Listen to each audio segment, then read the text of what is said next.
पहलगाम में हुए इस हमले के बाद आतंकी संगठन टीआरएफ खौफ में है। पहले टीआरएफ ने पहलगाम हमले की जिम्मेदारी ली थी, लेकिन टीआरएफ ने अब बयान जारी कर कहा कि हमले में उसका हाथ नहीं है। टीआरएफ की तरफ से यह भी दावा किया जा रहा है कि उसका डिजिटल प्लेटफॉर्म हैक कर लिया गया, जिसके बाद हमले की जिम्मेदारी वाला मैसेज उसमें डाला गया, यानी कि किसी हैकर को इसका दोष यहां पर मढ़ रहा है। यह डर है, यह खौफ है। सुरक्षा एजेंसियों के दावों के मुताबिक पाकिस्तान की आईएसआई के दबाव में आतंकी संगठन ने ये स्टेटमेंट जारी यहां पर किया है। संदीप बोल हमारे सहयोगी ज्यादा जानकारी के साथ।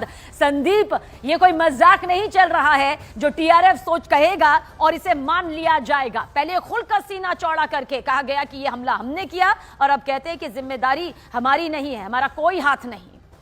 बिल्कुल, देखिए पहली बार ही हुआ है ऐसा कि जब पाकिस्तान की देखिए आतंकी संगठन ने हमला किया, जिम्मेदारी दी और उसके बाद फिर वो कह रहा है कि उनका जो सोशल मीडिया हैंडल है वो हैक हो गया है और उसकी जानकारी गलत डाली गई। ये दिखाता है कि किस तरीके से पाकिस्तान के आतंकी के साथ साथ पूरा पाकिस्तान इस वक्त खौफ में है। भारत ने अपना रुख साफ कर दिया है, प्रधानमंत्री साफ कह चुके हैं, सभी जो अन्य दल जो है भारत में वो भी एक साथ हैं कि इसका बदला होना चाहिए और ये डर जो है अब पूरी तरीके से पाकिस्तान के अंदर है और इसी वजह से और इसी डर की वजह से, दबाव की वजह से टीआरएफ जो कि लश्कर-ए-तैयबा का एक मुखौटा है, एक प्रॉक्सी ऑर्गेनाइजेशन है जिसको 2019 में एक्टिव किया गया था, उसने अब उसको जो है मानना पड़ा, उसको कहना पड़ा कि ये घटना हमने नहीं की है। ये साफ दिखा रहा है कि पाकिस्तान के ऊपर कितना बड़ा दबाव है। कभी आज तक ऐसा नहीं हुआ कि कोई घटना अंजाम देने के बाद बिल्कुल। और जहां तक हमें याद है, आप तो खुद इसके गहराई तक इसे समझते हैं, जानते हैं। इतिहास में कभी ये देखने को यहां नहीं मिला कि पहले आतंकी संगठन ने जिम्मेदारी ली हो और फिर इतना खौफजदा हो गया हो कि अपने कदम कोसों दूर करते हुए कहा हो कि यह हमला तो हमने करवाया ही नहीं, किसी ने हैक हमारा डिजिटल प्लेटफॉर्म किया। हालांकि इस बीच पहलगाम आतंकी हमले को लेकर चौतरफा पाकिस्तान घिरा हुआ है। आतंकवाद के मुद्दे पर उसकी किरकिरी हो रही है और इस बीच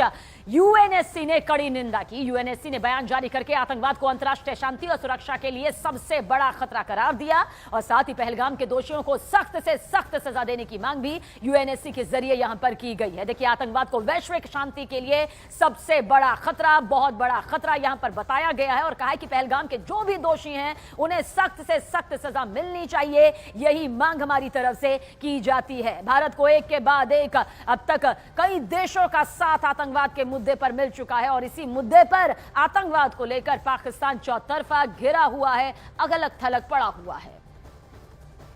और वहीं 22 अप्रैल को जम्मू कश्मीर के पहलगाम में जिस तरह से आतंकी हमला हुआ, उसके बाद पूरे देश में गुस्सा गम है और अंतर्राष्ट्रीय स्तर पर भी इसकी गूंज सुनाई दी गई है। अमेरिकी राष्ट्रपति डोनाल्ड ट्रंप ने हमले पर अफसोस जाहिर करते हुए पहलगाम हमले को बहुत बुरा बताया। साथ ही भारत पाकिस्तान के बीच तनाव पर कहा कि उम्मीद है दोनों देश मिलकर रास्ता निकालेंगे और विवाद खत्म होगा।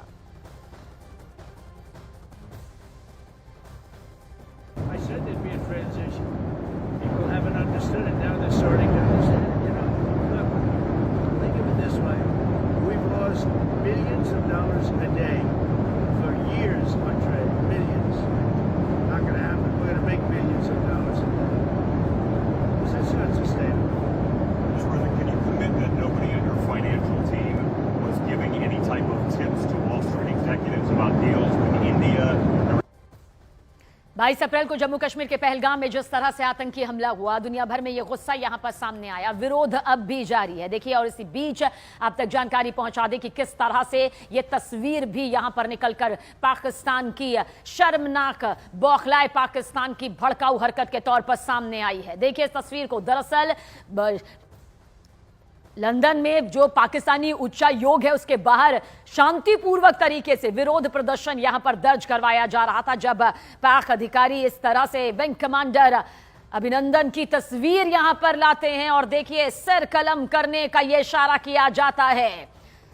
गुस्सा यहां पर जरूर है, लेकिन बौखलाहट पाकिस्तान की देखिए किस तरह से सामने आ रही है। भारतीय छात्र और समुदाय के लोग पहलगाम आतंकी हमले के खिलाफ बेहद शांतिपूर्ण तरीके से अपना विरोध प्रदर्शन कर रहे थे। शांतिपूर्ण प्रदर्शन पर भी पाकिस्तान की बौखलाहट इस तरह से सामने आई और इस दौरान पाकिस्तान उच्चायोग से बाहर निकलकर पाकिस्तान के डिफेंस अटैचे ने अभिनंदन के चाय पीते तस्वीर को दिखाकर गला काटने का यह निशाना किया है। जो उनकी भाषा में कहा जाए तो सिर कलम करने का यह इशारा देखिए किस तरह से किया गया और यह पाकिस्तान का दरअसल डर है, खौफ है। वो शांतिपूर्ण प्रदर्शन को भी यहां पर अब सह नहीं पा रहा है, चौतरफा घिर चुका है। और ये भड़काऊ हरकत देखिए किस तरह से एक पाक अधिकारी की तरफ से लंदन में मौजूद पाकिस्तानी उच्चायोग के सामने बाहर निकलकर की जाती है। और इससे भी शर्मनाक देखिए विंग कमांडर अभिनंदन की ये तस्वीर हाथ में लेकर, चाय इज फैंटास्टिक, अगर आप गौर से पढ़ेंगे तो इस पोस्टर में लिखा हुआ है। और फिर सीधे सीधे सिर कलम करने की ये चेतावनी, ये शर्मनाक हरकत, ये इशारा सामने आता है जो पाकिस्तान की जहरीली सोच को एक बार फिर से पूरी दुनिया के सामने ला चुका है।